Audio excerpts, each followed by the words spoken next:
Alright guys, so today I'm going to show you how to put your digital graffiti tags onto a picture of a real life surface. And I want you to do this for 3 different surfaces of either iconic spots around Sydney, so things like Sydney Harbour Bridge, the Opera House, buildings in the CBD, or it can be somewhere personally relevant to you. So somewhere that you like to go, you like to remember, maybe it's a train station somewhere, maybe it's a park.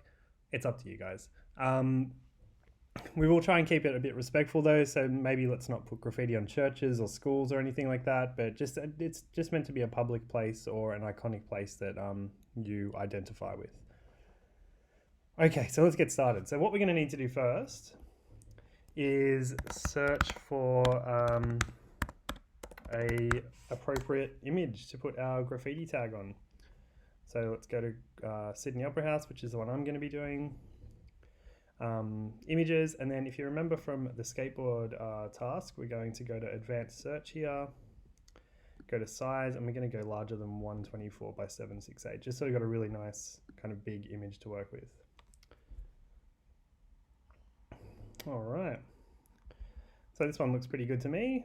So what I'm going to do is right click on this here, save image as, and we're going to put it on my desktop. Cool. All right, guys. So then we're going to open Photoshop, because that's obviously what we're going to be using to put our tag on to the Opera House or the surface or place that you've chosen. A lot of these skills you will have picked up in the skateboard project, so it's going to be, you know, not too dissimilar. There's going to be a lot of crossover of skills there.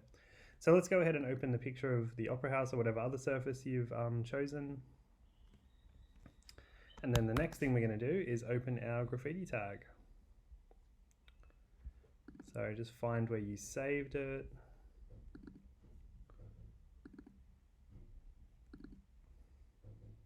So I've chosen this one here, and we're going to use the magnetic lasso tool, which is the one under the marquee tool here. And if you remember from the skateboard task, we just start at a point and really carefully trace around the outside. So don't forget to pick up some of the highlights you've done in case you've put highlights and shadows on there, because it'd be a shame to miss out on that detail. So just really take your time with this, guys.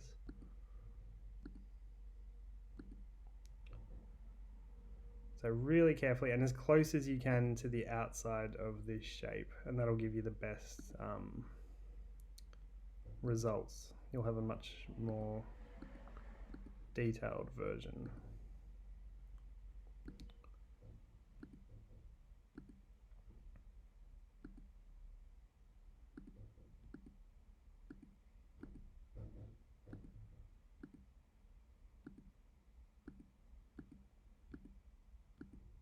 Okay, there we go.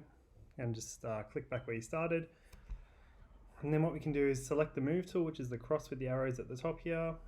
And we're going to go Command C, and then we're going to go back here to our Opera House or whatever surface and press Command V. And there we go. So our tag, minus the background, is now on the surface, almost. So we've got to make it look like it's actually there. So obviously this is way too big, so if you remember from the skateboard task, we go Command T, which is transform to change the size. And we're just going to make that a bit more manageable. And I'm going to put mine up on this sail up here. So I'm going to have to turn it a little bit. I'm going to have to make it smaller as well.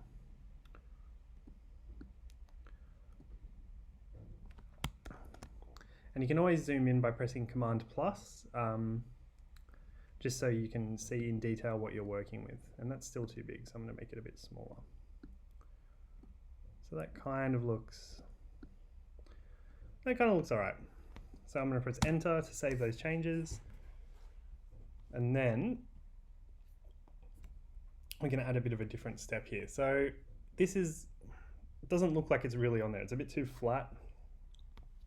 I mean, the Opera House is a bit curved, so in real life you'd probably see a bit of curvature going on your graffiti as well. So to change that, we're going to use a tool called the Skew tool, which is a transform option. So we go to Edit, Transform, and Skew.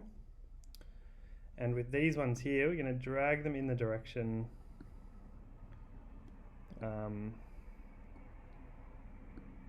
that we want to skew the shape in. So this one we want to kind of, and that's pretty good, I think. Might rotate it again, so you can do that just with the Command T. But I mean, that to me is looking pretty good. And if we zoom out, you can kind of see that, yeah, that looks like it is really there in real life. I mean, it's a bit too bright. So what I would do is on that layer, just turn down the opacity a tiny bit, just so it actually looks like it's on there. Maybe it's got a bit of sun fading going on. But yeah, we can see that kind of looks like I've climbed up there and written my name on the Opera House, which is kind of what we want to do here. Not encouraging you to do that in real life, but for this task, it is a fun little activity. So guys, what I want you to do is do this for 3 different sites in Sydney. So 3 sites that are either personally relevant to you or they're just iconic Sydney sites. So maybe before you start this, spend a couple of minutes thinking of 3 different places where you could put your tag, and then look for images of those places on Google, obviously looking for a decent sized image by using that advanced search function. So, time to save it. So as with the skateboard, same saving process. We'll go to File, Save As. Onto our desktop, I'm just going to do that. I'm going to write Mr. Miles Graffiti 1. And it's really important to put our names, because then I know whose work I'm marking. And if I'm, trying to find a lot of them at the same time from one student, then I've got their name there. So I know that, oh, those 3 belong to that student. So it just helps me out. And the format, we're going to go to JPEG and hit save. And we always want to do the maximum file size, so it's a really good quality image. Okay, and then we just press OK, and that is done. So guys, I'll leave that with you to pick 3 and put your graffiti tag on there in a very convincing way. So what I don't want to see is things like this.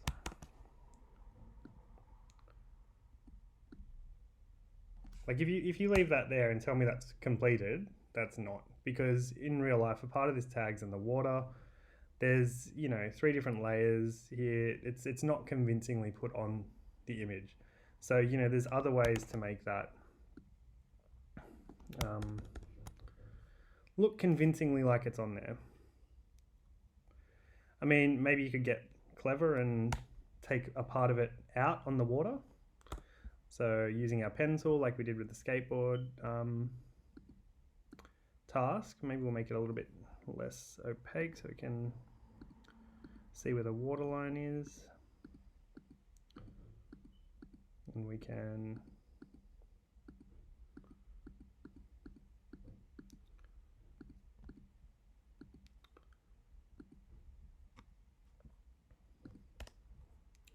and then it kind of looks like it's in the water. And if we turn the opacity back up, kind of looks like I've done it at low tide and the tides come in. So, there's a bunch of different options, but I'll leave it with you guys to best decide what works best for you. But I'm really excited to see your work, and please don't forget to submit it in the link on Canvas when you're finished. All right, thanks, Year 8.